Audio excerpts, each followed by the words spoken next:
So, good morning, good afternoon. This is actually Thursday, posting this Friday, God willing, but recording this on Thursday in Sacramento. Not sure how much time I'm going to have landing in New York Friday morning, so try to get this a little bit early just in case, even though I have a couple hours in the plane and a stopover in Detroit. All right, new.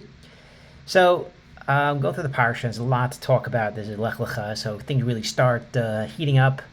Everyone kind of gets, gracious and creation, Noach, but, for me, Lech Lecha is kind of where things start. It's hard to really get anything from creation. The snake, was it a snake, wasn't a snake, Chava, understanding the spinning swords of fire, Darflugga, we don't really know too much. But Lech Lecha is kind of where we can start really getting the ball rolling because we will have a lot of things to talk about with Abraham and the Avos, the Midos.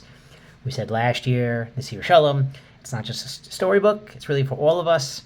And taking this step forward, there's so many things to learn from the Avos.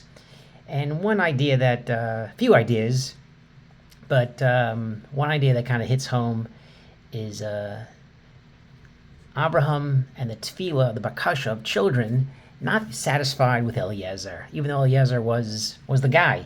Eliezer risks his life to go help save Lot. Eliezer goes to find a wife for Yitzchak. Eliezer, he's the best guy. He's the best servant. He's the best slave.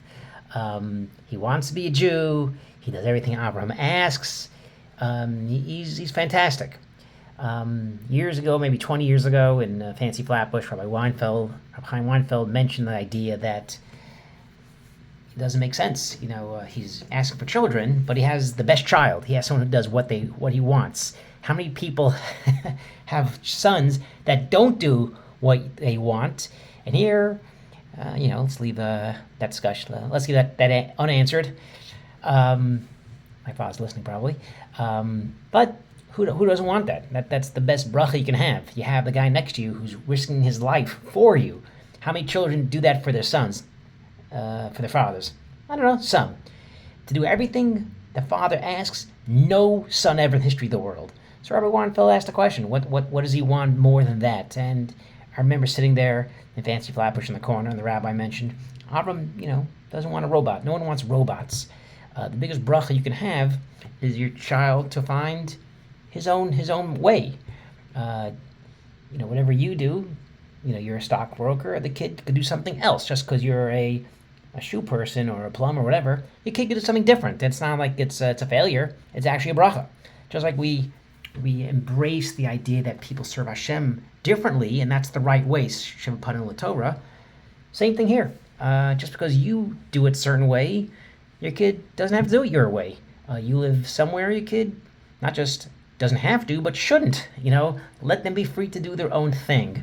And this idea just stuck in my head for a couple of decades, actually. And I haven't really seen this idea until I saw it literally on the plane coming to California, and I kind of started freaking out a shtickle, middle of election night. So the Ma'arv Shemesh, who are hitting this year pretty hard, has this question. He has this question because he brings this Gemara, which I didn't know. Well, I don't remember. Is Yuma Ches Beis Dameshek Eliezer. Dameshek Eliezer. What does it mean, Dameshek? What's Dameshek? Servant Eliezer. Just a servant. Don't say, what's Dameshek? So the Gemara mentions that Dola Umaske, meaning drawing and pouring. Dola Umashke. Talk about pulling a pulley. Yeah, with water, drawing water. So that was his role. He used to draw and pour the teachings from Eliezer to the people. So again, this is exactly the perfect situation. So he risks his life. He does everything Avram says, and the Gemara says there's Eliezer who actually went to Sodom. The Gemara talks about, but more than that, he taught the Torah that Avram taught. Again. That's the best. There's no son that's better. Reuven Feinstein learned from Moshe Feinstein. Who's better than this? So the Ma'arv Shemesh brings down that literally this is not the proper way. That Avram was a spal Kol yotze chalatzav, you ovdei Hashem be'emes. Ovdei Hashem be'emes. That's not emes. That's not serving Hashem be'emes.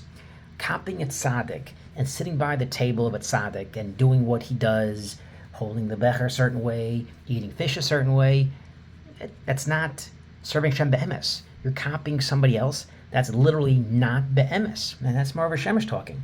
So when the Gemara says that he was dolu mashke, that's fantastic. He's a great servant, but he wasn't the son. The son is supposed to do his own thing and serve Hashem his own way. And he says, better that than just copying a tzaddik. So you have a choice. Copy a tzaddik or do your own thing, and you may not even be a tzaddik. What's better? So most people would say, well, I want my son to copy a tzaddik. Who knows what's going to happen if he does his own thing. And Marv Shemesh says, no, that's not be'emes. That's not the proper way. And the response Hashem gives to Avram is, go chutza, look at the stars, kochavim, svar kochavim. Could you count the stars? Stars? Like, what stars? And the point is, stars give off light. They're not makabel anything. The moon is makabel light, but the stars give off light, and the stars don't accept from each other. So the bracha that Abraham is doubting for, that he wants, and Hashem grants him, is, you have Damascus Eliezer, but that's not the ideal. The ideal is to have a son. And even if the son doesn't copy you, actually, I take that back. Because he doesn't copy you, that's why he's a bigger bracha than a servant that's just a robot. And that's kind of what the Marv Shemesh says. And this kind of always, this hits home whenever you see a son doing something different. None of my kids do exactly what I do. This one was in Gaza. This one's an engineer. This one's going to be a Rav. Little one, who knows what it's going to be, but he can lane better than me. He speaks Hebrew better than me. And your daughters do things differently, not the same. And that's the biggest bracha that we can have. Shabbat Shalom.